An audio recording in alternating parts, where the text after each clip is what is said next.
Welcome to another great addition to my FF14 day. I'll be kicking off in February, coming next week on Saturday, playing, a tried and true. I'll be going back to SAO to redo it. I am gonna mention to everybody,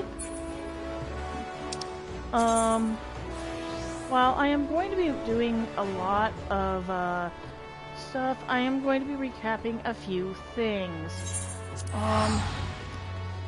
Well, yes, I'm going to do a quick shout out to my friend Harley. You are a YouTuber. I absolutely love you. I'd like to do a quick recap of what he had said this morning while I was going through my YouTube usuals. Alright, first off,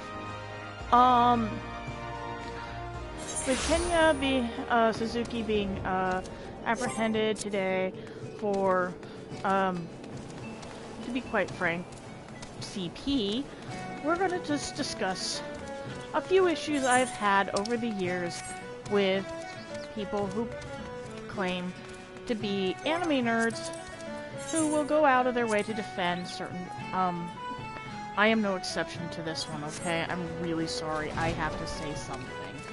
I am a huge fan of the genre of which I play, but the problem I have always had is I love Roni Kenshin. Roni Kenshin is one of my favorites, but over the years I have recommended him less and less and less and less because of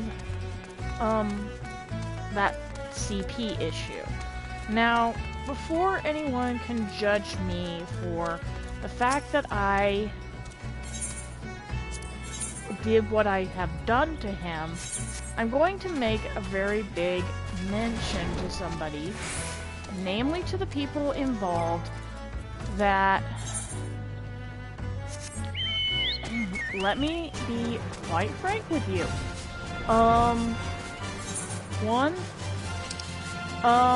Yes, he did pay his fines, he did do his time, but unfortunately I don't think Watsuki did it well enough for me. I kind of got annoyed with him, because, to be honest, as much as I'm a fan of Roni Kenshin, it is sad when the creation is more moral than the creator. Let's just case in point it. There are certain characters that were created by one lady by the name of Miriam Zimmer Bradley. Many people, I will just make a very huge assumption here, that anyone who has read in Mists of Avalon knows who this woman is.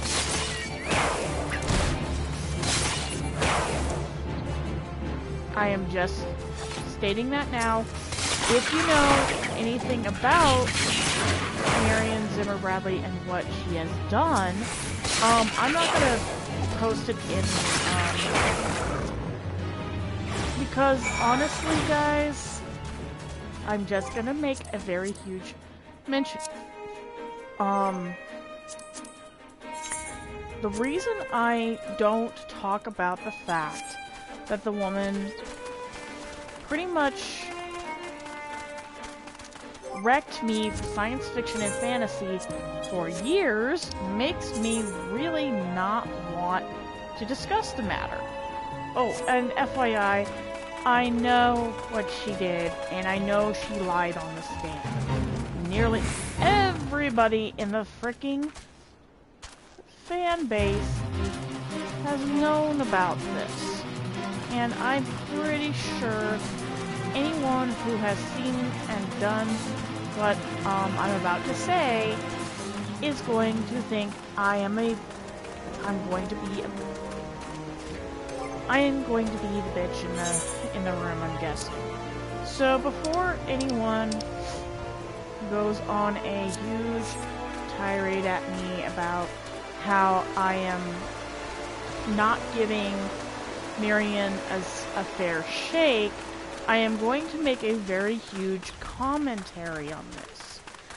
no matter who your heroes are, no matter who they are to you, just because they are famous does not exempt them for hurting another human being or doing something that is borderline illegal simply because they can. FYI, we are talking about the fact that Marion lied on the stand to defend her husband, Walter Green, who was a convicted, we're just gonna say it for what it is, child molester. Not to mention the fact she disowned her own children who testified against him. Can we all agree that was, justifiable? When, in fact, to this often horrifying result, most people think that what happened, is the ends justify the means. While I'm at it, I'm gonna just say it. No, that doesn't justify anything. That just proves the point that you are willing to overlook a garish, lambasted issue. While I'm going to make a huge contribution to this, what happened was not only unfair to the children involved, it also put the entire fantasy and science fiction community in a bad light. Already we had people who actually said that liking fantasy and science fiction was likening us to being, well, I'm not about to say it, but here I am saying it. Who here would love to hear that commentary made by a bunch of grown people putting that kind of mentality to sci-fi fans? I honestly don't know what could be possibly worse.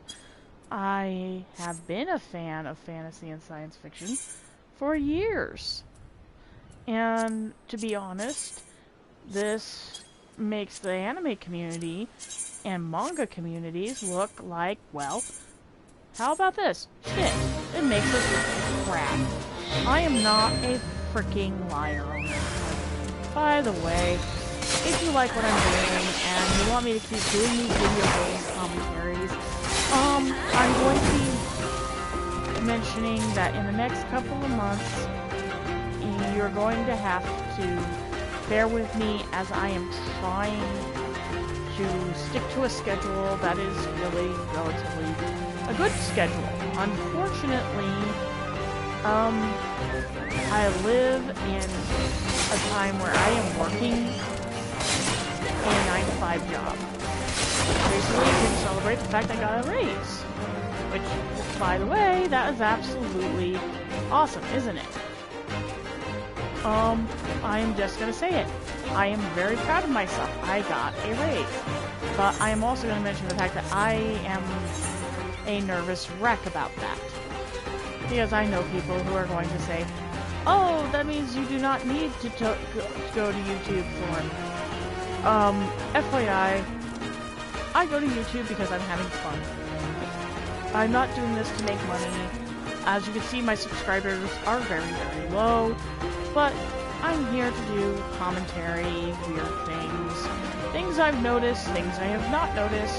And if you see my previous videos, some of them are pretty, much focusing on the issue between, what's going on, and, answer questions about, my friend who was in, my Taekwondo class who is, autistic. Did he know that he actually hurt me? Yes, he did. After he saw me on the ground, he realized he overdid the kick, and it, frickin' hurt. By the way, if you ever meet he never, like I said, he never intentionally hurt me. He is a very nice guy. He is a very quiet guy. What had happened in Taekwondo, as I have mentioned to people, there was a huge discrepancy between male and female. Unfortunately, this meant there were less women than men in my class.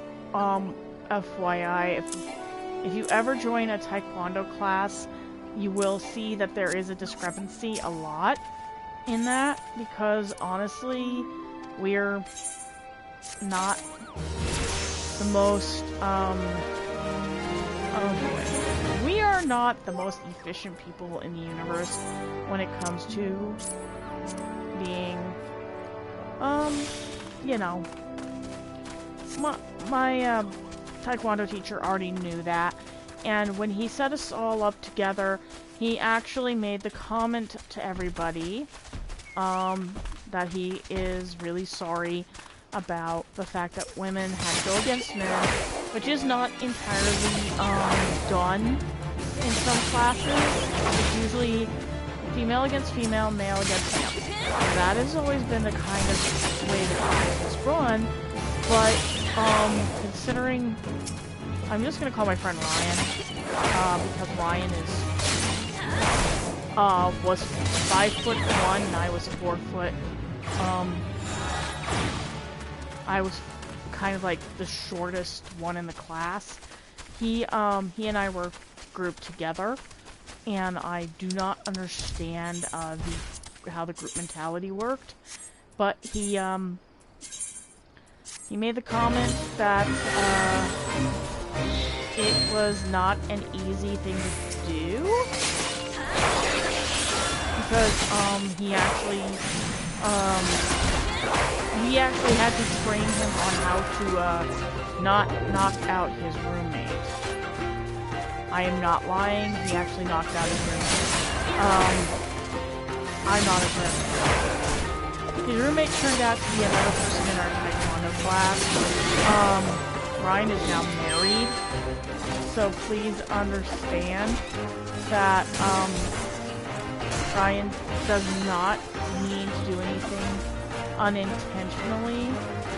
When he is, when I met him, between him meeting me and me meeting him, we were both in the same college courses, and he actually convinced me to take the Taekwondo class, simply as a fact that he and I were good friends, and even though he is autistic, he is perfectly verbal, he is perfectly nice, he is not, nor did he do anything that would get me hurt. He literally would not hurt me. When he didn't realize how strong he really is, he actually mentioned that he was very ashamed of that. FYI, that is a normal response by most guys. They don't know how strong they really are until they actually physically hurt somebody. Namely, the person that they're friends with. I had that happen to me in another martial arts class. I've had that happen to me in various classes in Taekwondo where the guy doesn't know. I mean, dude, you gotta think about this. How strong do you think your friends are in a martial arts class, and then you realize, I am not as strong anymore. I told people before, just because somebody thinks they're not threatening, does not necessarily mean anything. Because guess what? They could be a threat, even if they don't mean to be. And that is why I had an issue with, a gentleman who, Emily called Brandon, Mr. Bryce, because you don't know. You don't know how strong you are. You don't know how strong your friends are. You don't know. You could have hurt somebody and not even realize you did it. Because in all fairness, even with your height being as small as it is, doesn't matter. I'm gonna go with what Yoda said in Star Wars, judge him by his height. Oh no, no don't. Because, you could be the smallest person in the room, and you would still be the most dangerous person. One, I don't think that Brandon would be the type of person now to be violent in a classroom. That is probably, what was taken from back then. I am just stating that now. Back then, he probably was a threat. Back then, he probably did do a lot of stuff that, would have been kind of questionable. But would he be that way now? Probably not. But again, you don't know. Even people back then would not know.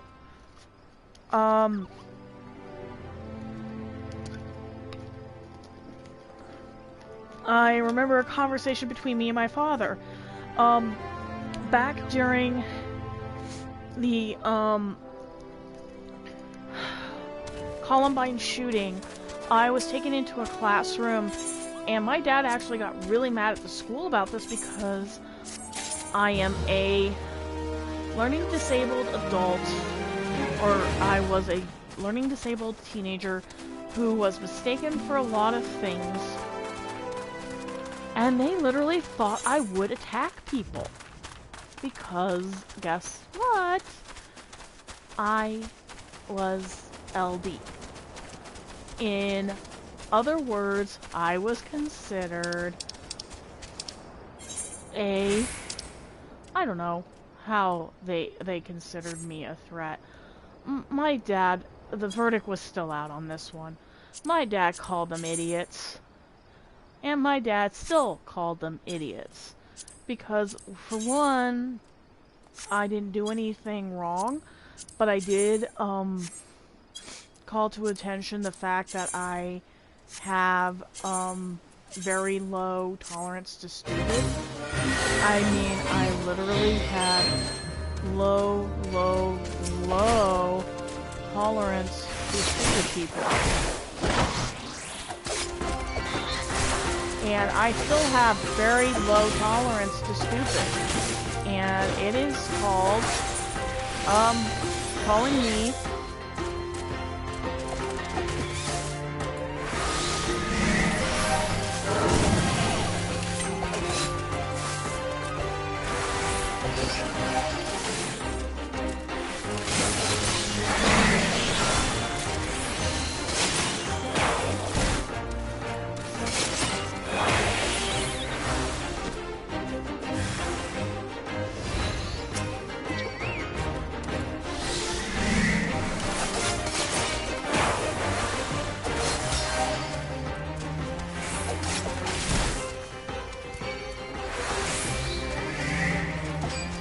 But as I told people back in the day, my dad was so mad about it because honestly, I never really attacked anybody. I never hated anybody.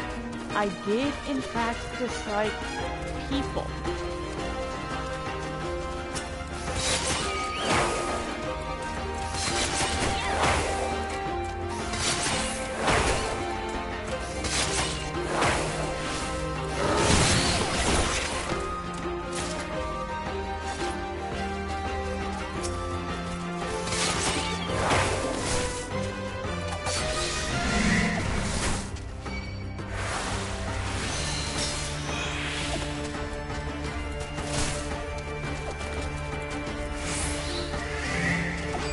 But again, many people in my childhood back in the day were probably not gonna be angry at me for saying it, because I did not trust a lot of people. Because back in the day, guess what?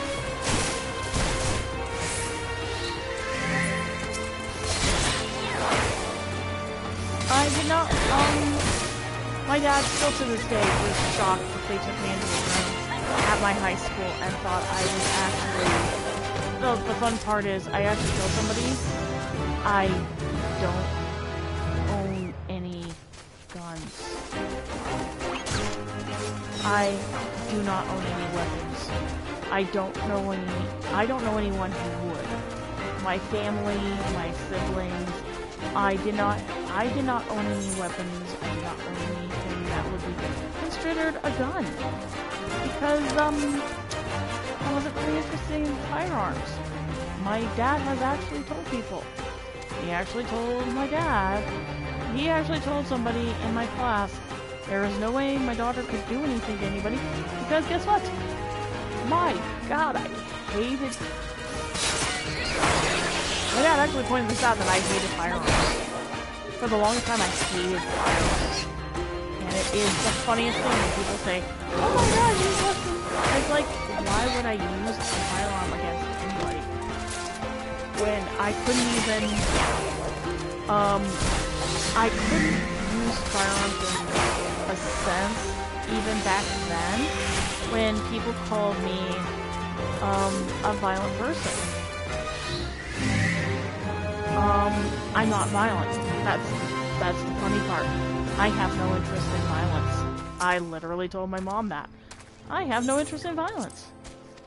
I took Taekwondo because, it was a self-defense class. And I did not need a self-defense class.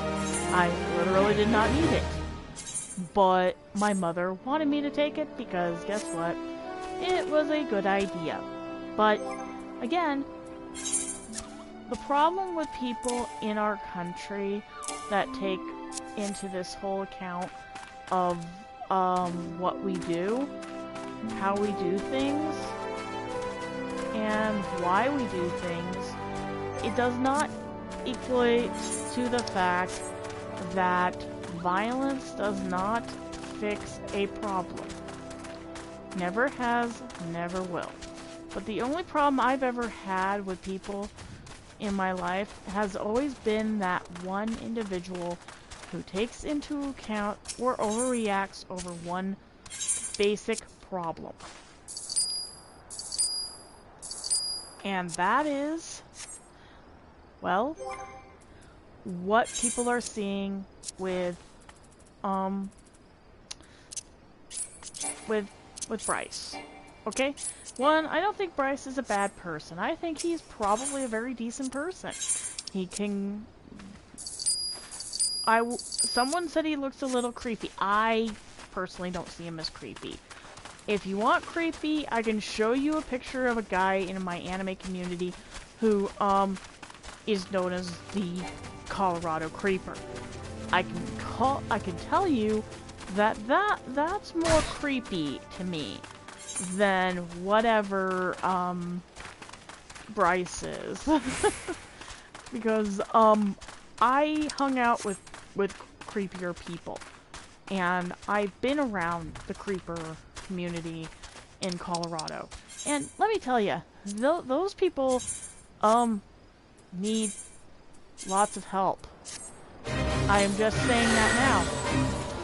If you are going to talk badly about somebody simply because they are creepy, I'm going to be really honest with you and tell you you are, one, stereotyping, and two, while I can tell you, yes, there are creepers, but I don't think Bryce is one of them. Because he sets up to the fact that he owns up to it. He says, yes, I am creepy. Yes, I have done some pretty creepy crap. I mean, this is a guy who dressed up in Halo armor. Or at least tried to. And he... I don't know if he's still a good cosplayer or not, but he did not, to me, come off as that type of person who would go out of his way to intentionally hurt somebody. But, again, I'm gonna make this comment. Just because they say they're not, a threat, doesn't mean they will they can hurt somebody. FYI, my former friend was a creeper for a very long time, and he has done some pretty creepy-ass things, which got him into trouble, and to this day, I have called him out on it, because it is creepy. It is kind of suspect to some people. I mean, let me tell you, there's nothing weirder than trying to explain to somebody you're not doing that kind of creepy crap. Because honestly, to me, Bryce dressing up in that kind of armor is pretty normal for me. But what I'm also going to point out is he really going to hurt somebody?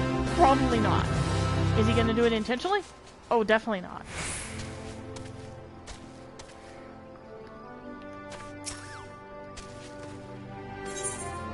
Don't mind me. I'm eating gummy bears. But what I am going to notice is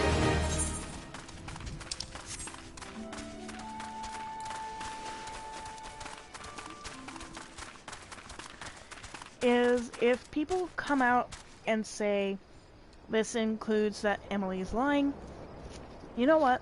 No.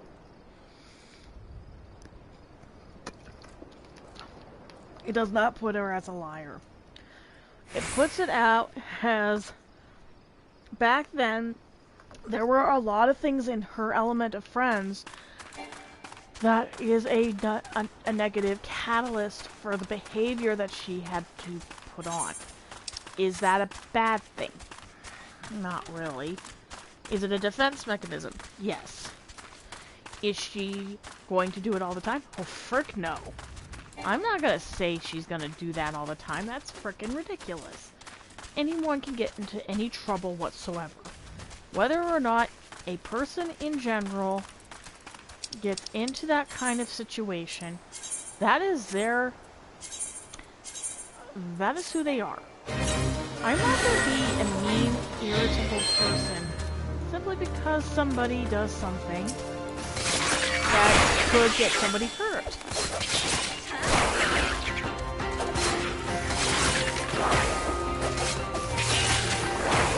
Guess what? People get hurt all the time. I'm not gonna judge Emily for trying to protect herself. But I am gonna say this. Not everybody in the fandoms that I have been in are that easygoing. What I've noticed with our fandom here is they are easygoing. These are people that are trying to own up for the fact that, yes, we're pissed off, because guess what? What Rico did put a monkey wrench in a lot of people's lives.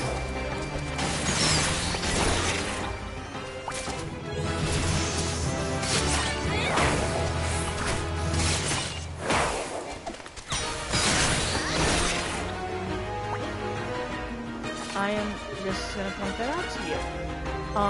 I honestly don't believe that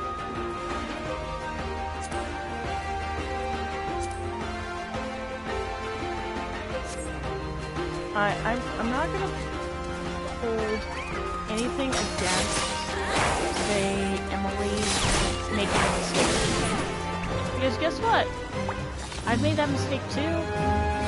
I accused somebody of something, and when I found out the truth, I owned up to it. But I don't think Emily needs to, because what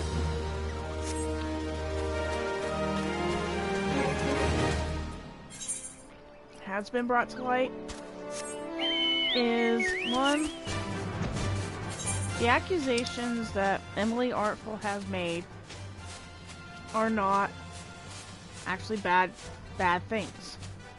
FYI, I'm just gonna point this out. everybody makes these mistakes too, and it's all a matter of where you want to go with it. I went through hell trying to deal with the drama that I went through, and that was, because of something that happened to me. Let's start with, my misstep.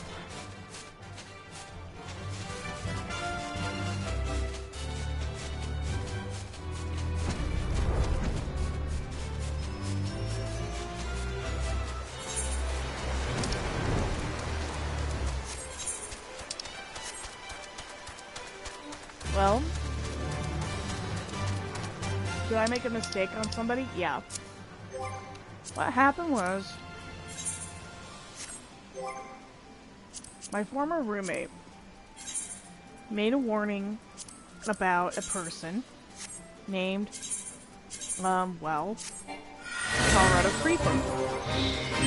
Well, what had happened, in my stupidity, was that he was well, he did some pretty shitty things.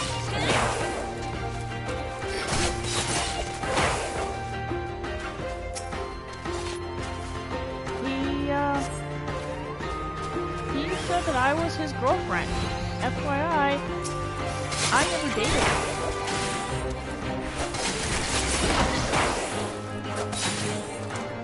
He actually showed up to a meetup I hosted, or I was part of,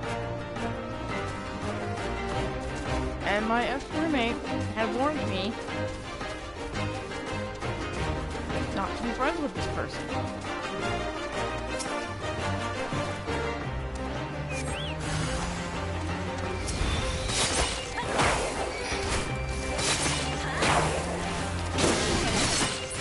And do I regret it? Oh, hell yeah.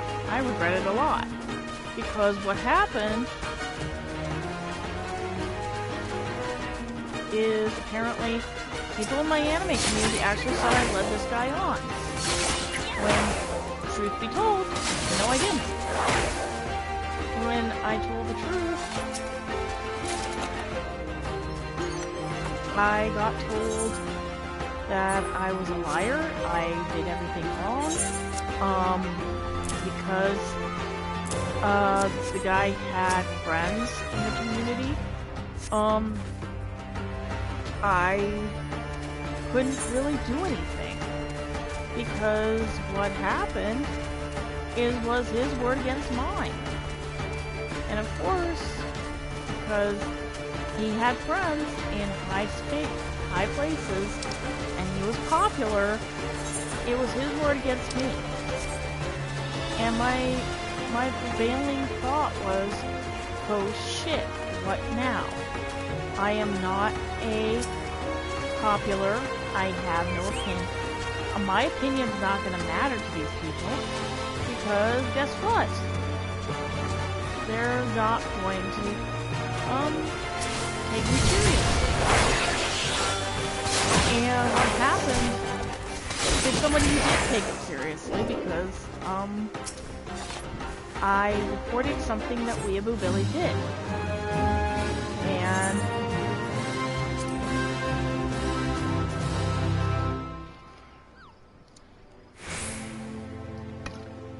it put him in a lot of heat. Okay? I'm just gonna say it.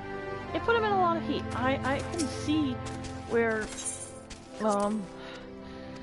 what happened could get me kicked out of a community in general, because, I didn't know. But unfortunately, because of the way my damn community acts, I can't really say anything, because if you're not a popular in my community, good luck trying to get believed. I already have a friend of mine who friend-zoned a girl, and she put him, well, she basically, lied, and basically put the person, my friend on a sex offenders list. And I mean, that's the kind of mentality. And he's not a popular person. And they put him on that list simply because he friend-zoned a girl. And she spread enough innuendo and lies that even if he tells the truth, and he basically is the nicest human alive, it don't fucking matter. Because popularity in my community doesn't matter. And that's the one thing I think that, I'm guessing that Shannon is betting on is that popularity game.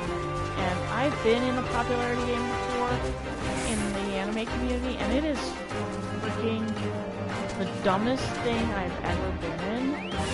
Because, quite frankly, I went to an anime. I'm not into, I'm not into popular crowds, so I'm like, it is like the most lost thing to me. So when someone found out I was into a series of things called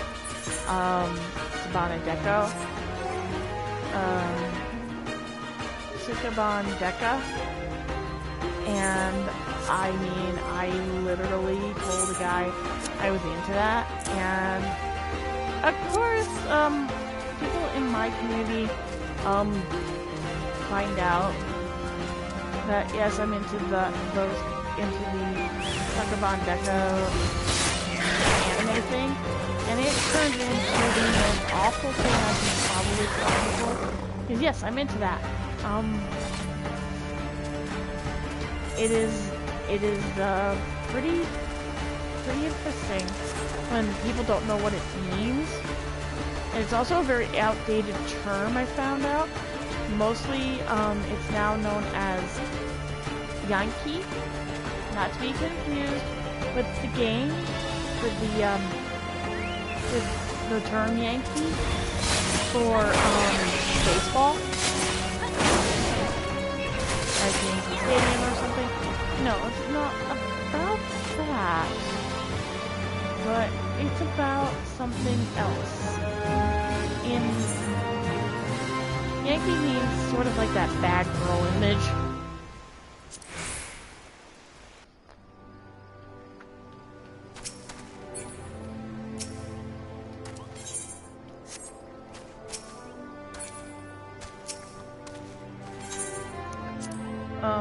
I'm not really sure how else I can explain it, because,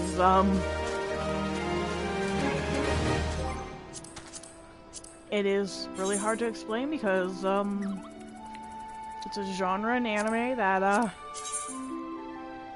quite frankly, if I told you what it was, chances are some people will get offended by it.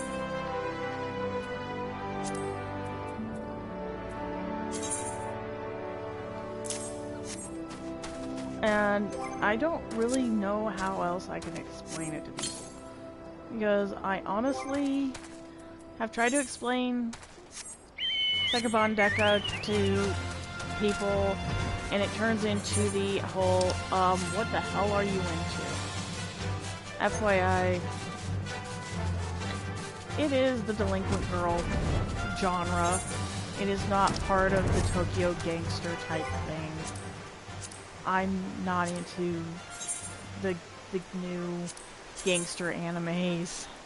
I hardly even sit through it without being...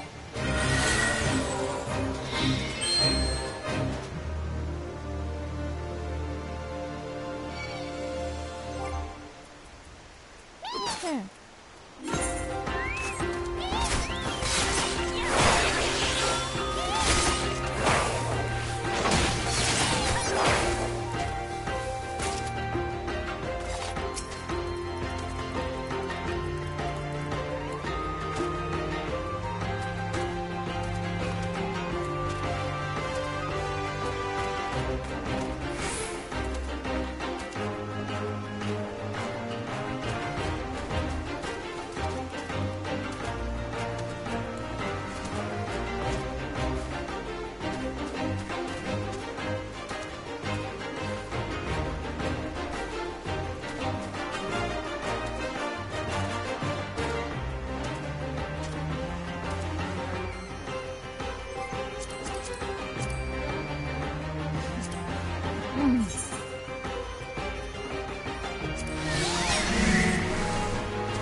I remember telling a friend of mine I was into, the girl, I called her the, what was it?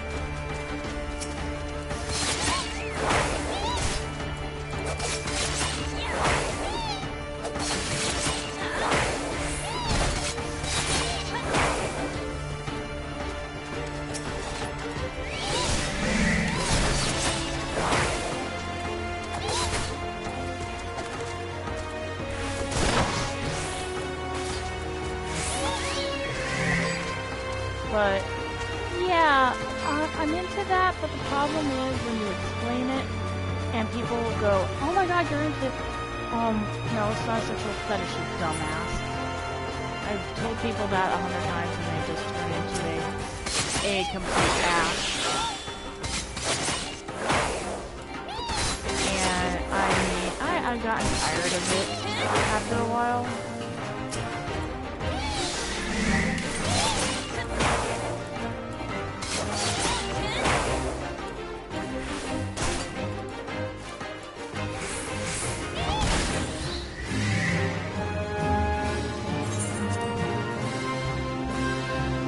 So, I've always had that one friend who would find out what I was into and then totally guilt trip me for it.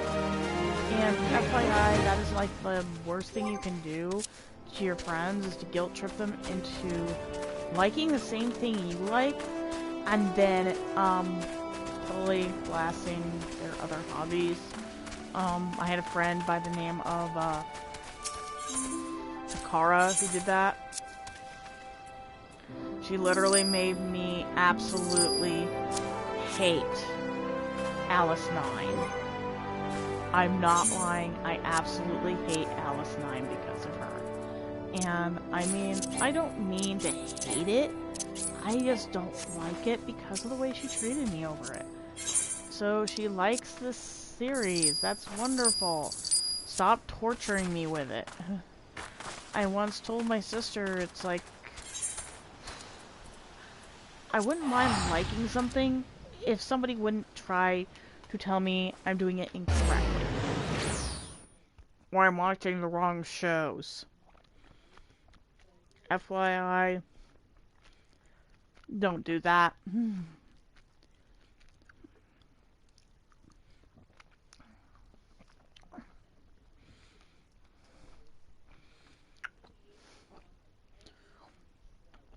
I went out one time with a bunch of friends and again, someone finds out I like this one thing and it turns into the, oh, you like the wrong thing.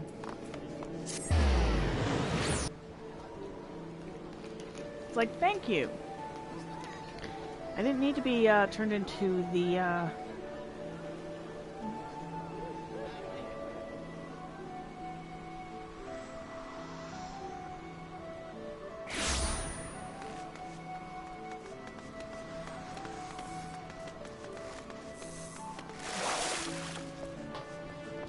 well,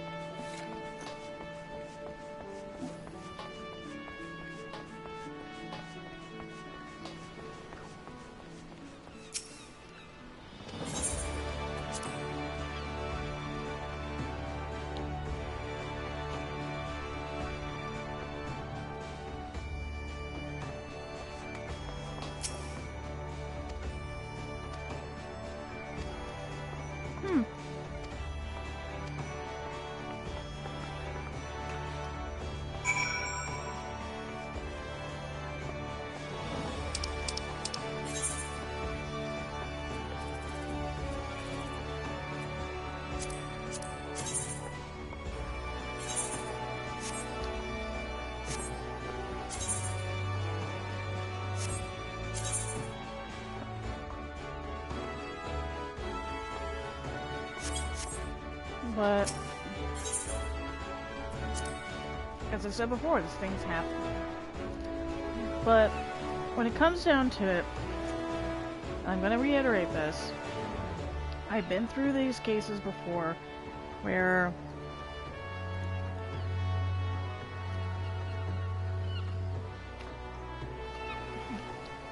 someone would ask, why didn't Emily go to the police? She did. Now, I don't know how people in other countries react to this kind of thing, but in my country, US, sometimes people don't take these cases very seriously. Because, again, you could have the amount of evidence to convict somebody, but it don't fucking matter.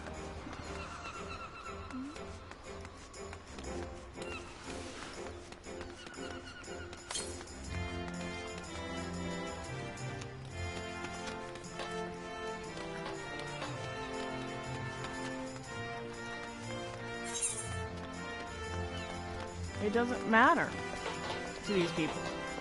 What matters is, I'm sorry to tell you this, in our country, they don't care. You could be a girl that got the R word slashed, dashed, and bisected, and you'd still not get any assistance. My mom once told me that's what happened with my sister. She went straight to, she went out, went straight to the authorities, and didn't matter. Because of who his daddy was. And she was an out-of-stater. Yeah. I'm not lying.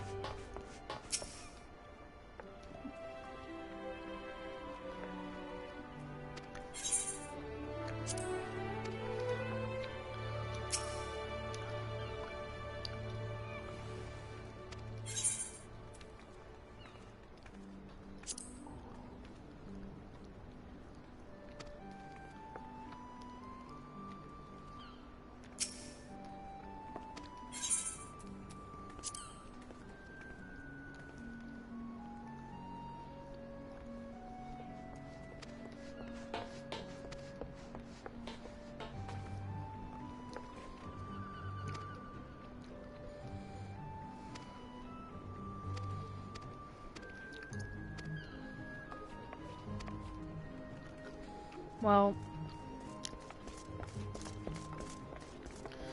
thing is, when my sister's thing happened,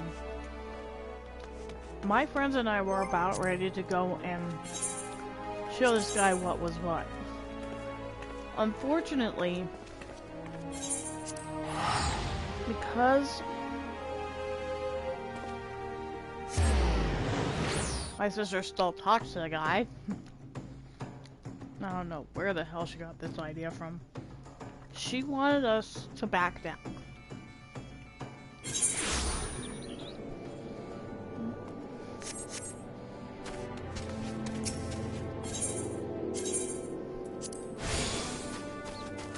But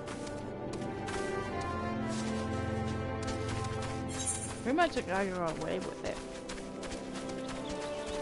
He got away with a sexual assault because his daddy was some high up in the town that my sister's college was in. And because my sister is a college student, it didn't matter. Everybody can say whatever they want. But my little sister, to this day, when I bring up the fact that it happened, and my sister passed away in 2019. It's the fact that nobody believed. I mean, you have to think about how ridiculous that sounds. I mean, I wasn't believed when I was being stalked. Because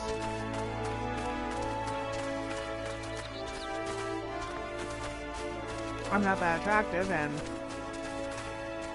quite frankly, the person stalking me was a quote-unquote,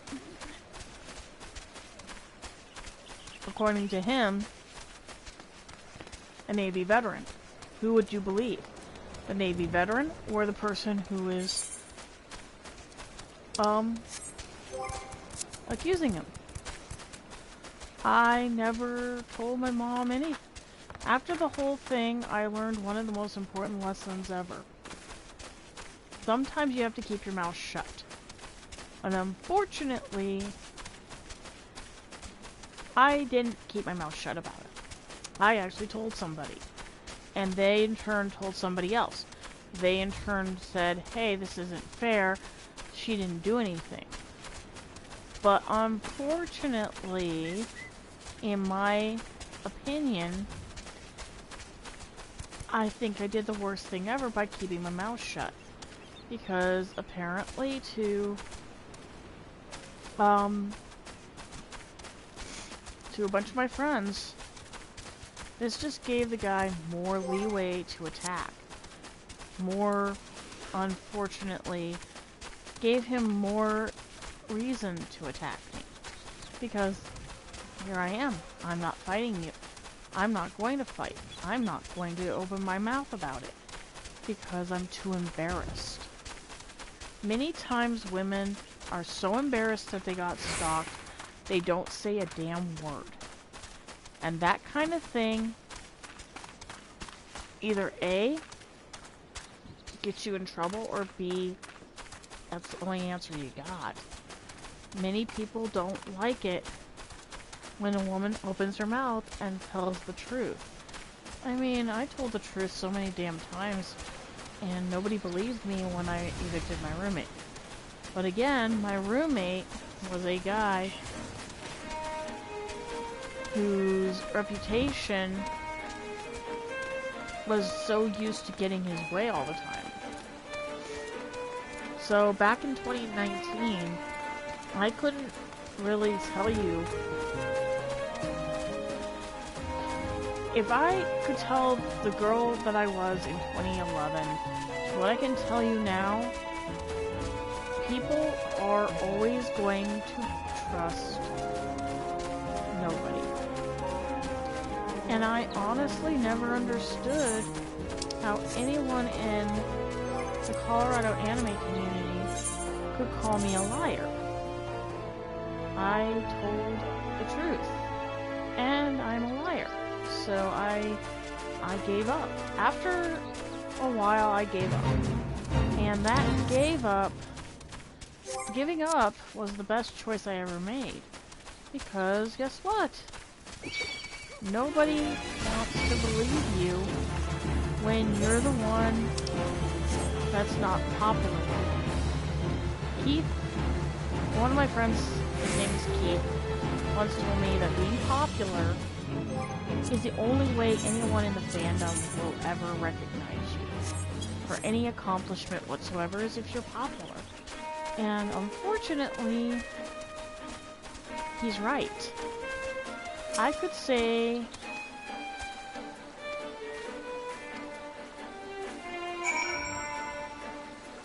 the right thing, and I'd still get called out for what happened. I could call my ex-husband, actually my fiance is the person who said the most about this. When somebody lies, particularly when somebody like my ex-friend, or my creeper who followed me around for a year, or worse, the guy who treated my friends like shit and then dumped on their head information that wasn't true. You learn to just do whatever you can. But unfortunately, the information I can give you with what happened with my ex-friends and with what happened in general, the police are a joke in the United States. People can say whatever they want about law enforcement and how they protect people. Serve and protect my ass. Because even if you go to the police and you give them as much information as you can, that a person is stalking you or somebody is doing something to you, their answer is, so what? Maybe you did it to yourself. Maybe this is your fault. Maybe you should learn to have a thicker skin. You shouldn't be on the internet anyway if you can't handle that. But what the hell kind of answer is that? I remember just telling myself, well, I'm not trying to be anybody. You're telling me all the stuff that I did back in high school, all the internet safety courses I could possibly take, and yet here I am sitting here telling you, hey, this person hurt me. And yet here I am being yeah. That's basically probably what that's probably what Emily was saying. So what?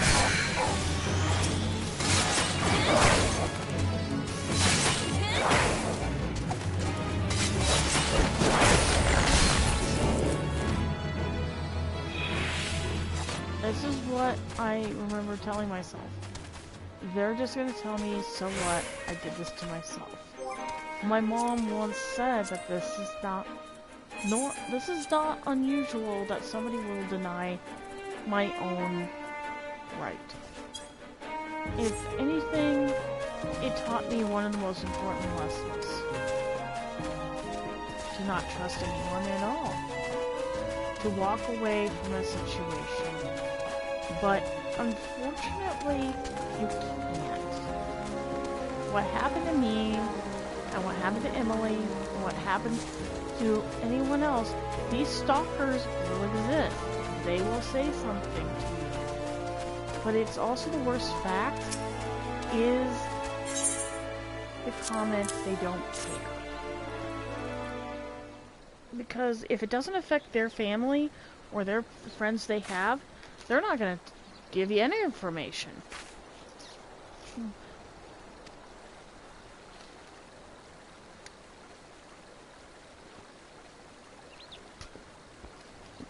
So, when you have people who doubt what happened to Emily, I'm going to mention I don't know what to tell you. Because I've been through it. I've been told.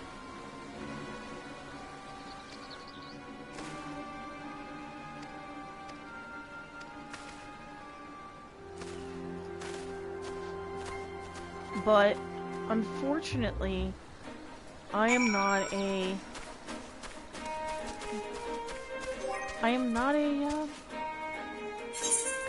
hate to say it, I am not the kind of person that likes to be judged for who I am.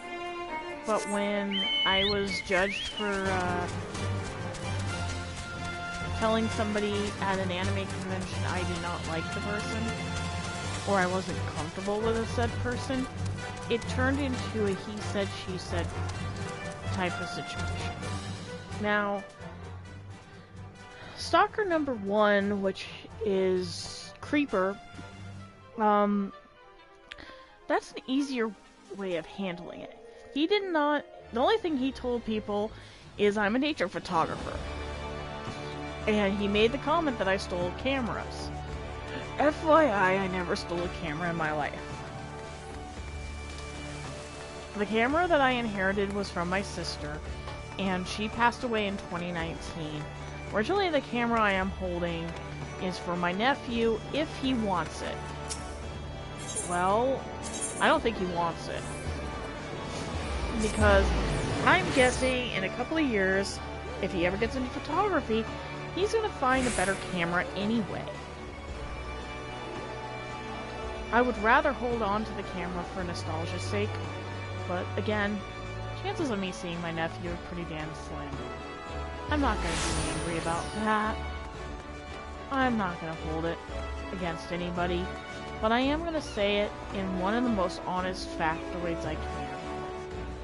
While I can tell people these things happen, these things are bad, the problem with society is people don't care. You could have a stalker chasing you down the street. I have 2 trolls watching my channel or watching my Facebook constantly. And they're looking for anything and everything they can use against my own family. What do I do about it? Nothing. There's nothing I can do. I can tell my ex-friends, hey, these are my ex. I can tell my friends, oh yeah, that's a relative of mine, I'm really sorry. He's my sister's ex-husband. All I can say, and maybe do, is maybe lie. FYI, yes, I've lied before to my sister's ex-husband. But, honestly, it was because there were some things he was doing I found very, not very good. And I don't feel like it's a good idea to treat people that stupidly. FYI, don't ever treat somebody like that. Even if it is the truth, he's not gonna take the truth seriously anyway. I mean, I've gone through enough issues with him. I don't need to go, okay, I'm gonna have to... No. My sister's ex-husband is, in all points and things, he has his own can of worms, and I personally would rather not deal with that. He is not the kind of person I want to deal with, but I also don't want to be the jerk to him constantly, because there are times that I am thankful for him being around. If it wasn't for him at a certain convention, I probably wouldn't be here sitting in front of you, because he did tell security, and I do appreciate that.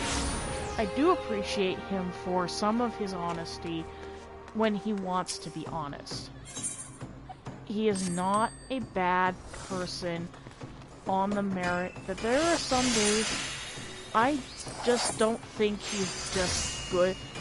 I honestly don't think he should have dated my sister. That's just my opinion. And he probably realizes there are times I have seen him do stuff that I don't consider a good idea. FYI, if you are watching this, which I am guessing you probably are, there are times you have pissed me off where I just sit there going, could be worse. But, again, I'm not gonna hold you on that whole account that my mother does. Because, honestly, I will grade you on your own stupidity on other stupid factoids. If you do something that equally does piss me off, and it does cause you to do something that causes damage to you, guess what? You did that to yourself. But I'm not going to take into account that you are an idiot. Yes, I'm gonna call you for what you are. You're an idiot. You are not a stupid idiot. You are not... You are... You're King Stupid someday. That is just who you are. I'm not gonna be a mean person. I'm not gonna hold you down. I'm not gonna call you a freaking jerk. I'm just gonna say, in my honest opinion, you piss me off. But I'm not gonna be like, oh yeah, he did this. You know what? He did stupid shit before. what's stopping him now? Because, honestly, I've seen him do stupider things, and quite frankly, I'd rather just deal with his stupidity than deal with his dramas, and I honestly don't think he could do anything stupider than that. Treat him with respect on that account. He is not that stupid. I've seen stupider things. FYI, I've been around. I literally don't think he should have dated my sister, okay? That is my personal opinion. I really think he should have not dated my sister. And if he's watching this and he's like, holy crap, why are you telling people that I shouldn't have dated your sister? Honestly, that's just my opinion. I know that my opinion doesn't really account for much, but I really did not think he was a good person for my sister to be dating. Not because he's a stupid idiot, not because he's a jerk, because, honestly, he just didn't, I don't think he was happy with her. And I don't think she was happy with him. So, yeah. So, if you are watching this, no offense. You're a horrifying person someday. And I honestly believe you should not date my sister. Not now. I literally don't believe you should have dated my sister. Period. And that is my personal opinion. Whether or not you agree with me is one thing. Whether you like me or not is another. But I will not and shall not judge you for your actions or your apparent inability to take into account my sister was an idiot. And I literally have said it. My sister was and shall be forever an imbecile. FYI, I am not going to call you out. I'm not going to be a jerk. I am going to just say that my sister just should never have dated you. Because honestly, I think you were better off without her. That's just me. That is just my opinion. I don't really have much to be mean about, considering that I consider you probably are a better person without her, and you're probably better off doing your own damn thing and leaving me the hell alone about it. But I will mention that my little sister has done countless stupid things in her life, and I can tell you that half of what my sister has done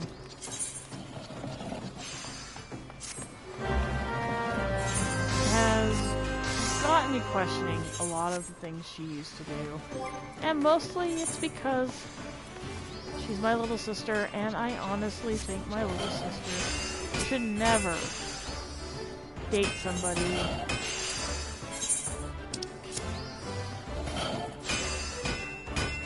as bad as that.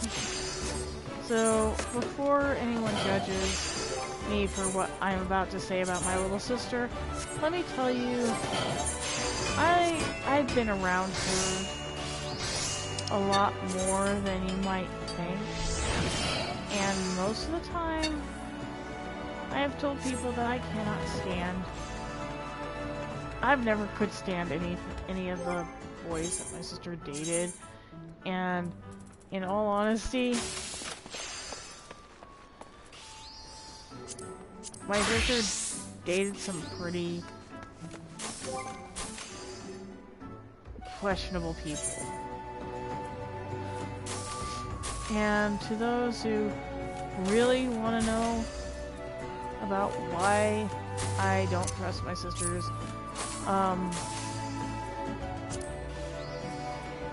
boyfriends, many of them really should never have dated her because, some of them have their own psychosis and some of them were not playing with a full deck of cards half the time.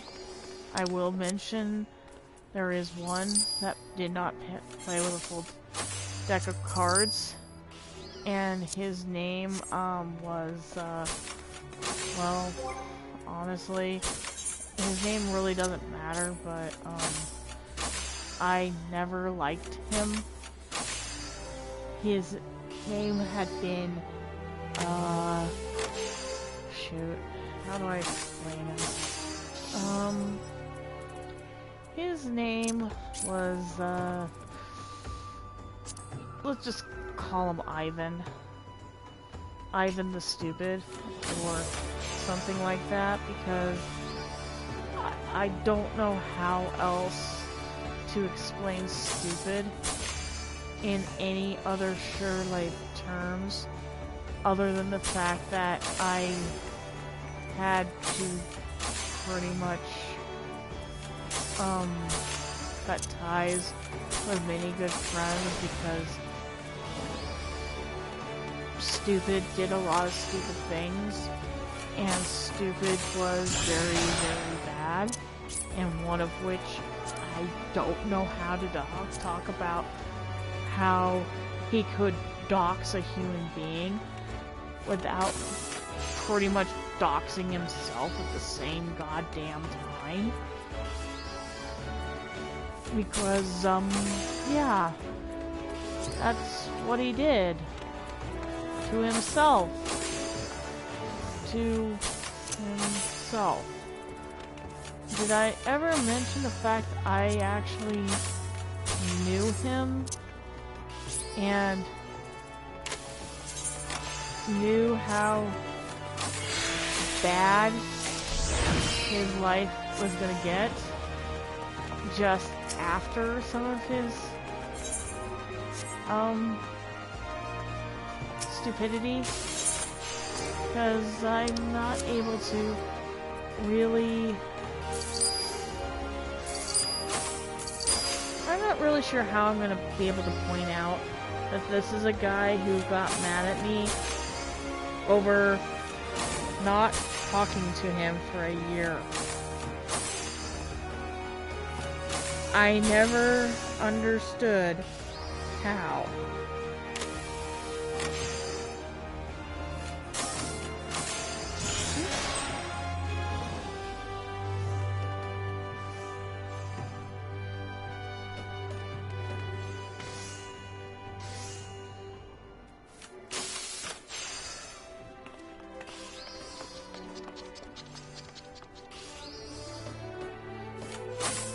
Alright.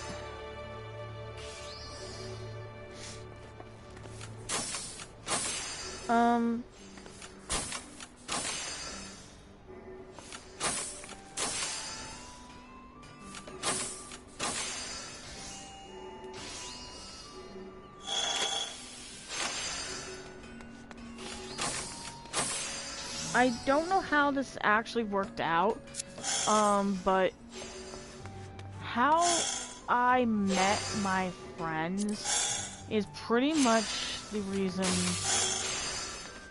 one of my friends is no longer a friend of mine over this, because when this situation happened, my friend actually doxed a lot of people, and yeah.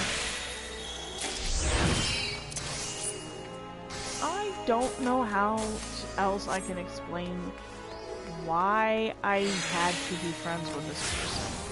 Because friendship should not ever do something like this. But it did. I did not want to talk to this person for nearly 10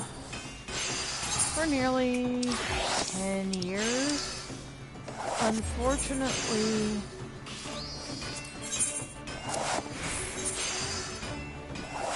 for nearly 10 years, I never talked or told anyone.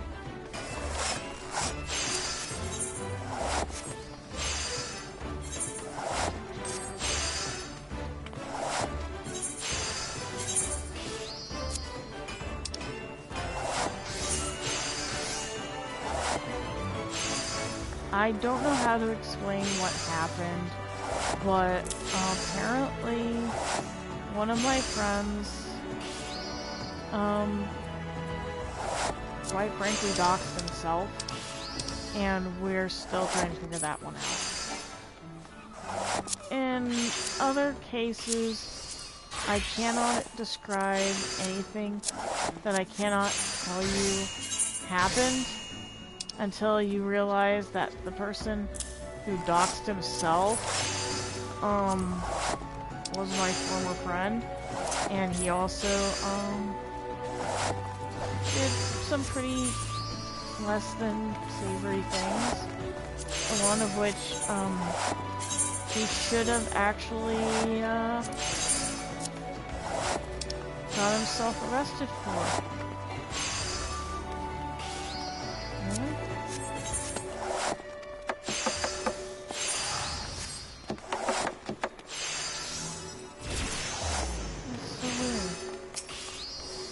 Be able to put some of these things up for sale. So, anyway, that was my story of my friend who doxed himself and absolutely, in the most horrendous way possible, pretty much wrecked a friendship just so he could feel better for himself.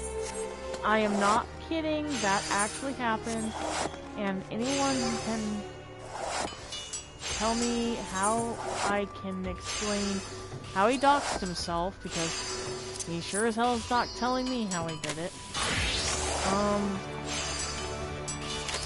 He, quite frankly, made me not want to help him, and I really never understood how anyone in their right mind could be friends with somebody who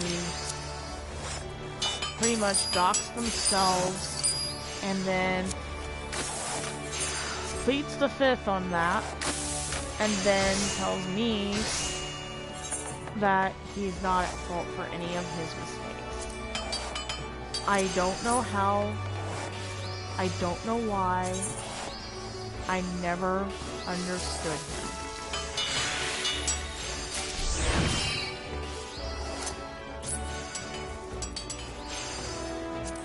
Because when he doxed himself, he did a lot more damage to his reputation than he did to anyone else's. And one of his biggest things is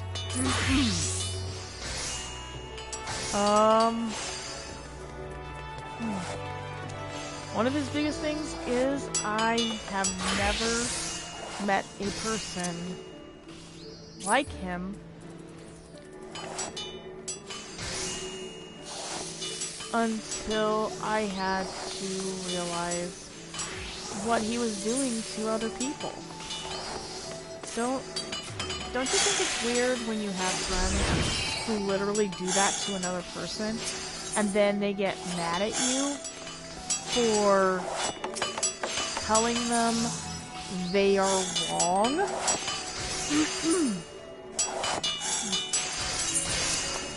I have never met a person so self-centered that I had to spend an entire convention trying to figure out why I am still friends with this person, and then going out of my way to tell a person in my group stop being his friend because he's just gonna irritate the hell out of you and you're going to wish you were dead.